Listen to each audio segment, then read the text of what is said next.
प्रधानमंत्री आवास योजना नियम है बड़ परिवर्तन।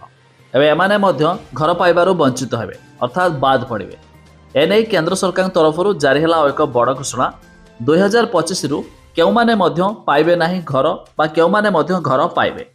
एने आसीगला एक बड़ अपडेट। डिटेल रे जानिबा शेष पर्यंत देखंतु। ता पूर्व वीडियो को लाइक करंतु, सब्सक्राइब करना थिले एबे सब्सक्राइब करी पाखर थिबा घंटी चिन्ह को दबाइ दियंतु।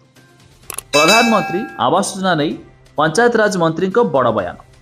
एणिकी प्रधानमंत्री आवास योजनार योग्य हिताधिकारी सामिल हेबा सहित अयोग्य माने बाद पड़िबे बोली सूचना दैछन्ती पंचायत राज मंत्री।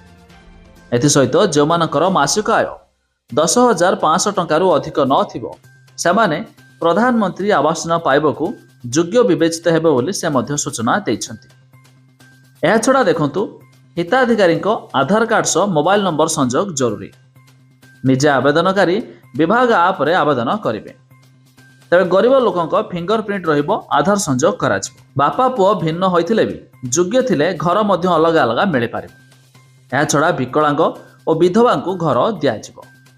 जदि कौनसी गाँव में 15 रु 20 परिवार घर ढिओ नथिबो से भली गाँ को क्लस्टर करा जाई घर दियाजिबो। एहा छडा रास्ता, बिजुली, पानी सह खेल पड़िया भली आनुषंगिक व्यवस्था जोगाई दियाजिबो। आनुषंगिक व्यवस्था मध्य रही।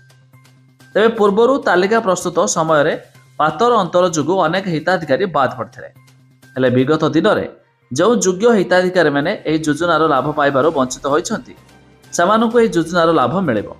एथिपाई विभागर कर्मकर्ता तालीम नेबे बोली कहिसंती रवि नायक। तबे जहाँकि बड़ अपडेट मुताबक एवं मासिक आय 10,500 टंकारु कम थिले सेमाने घर पाई पारिबे। जार अधिक थिबो सेमाने मध्य पीएम आवास योजना पाई पारिबे नाही।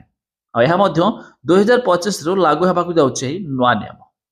तेज अधिक जानापी वेबसाइट लिंक आम डिस्क्रिप्शन देचु, आपण मैंने चेक कर दे पारे।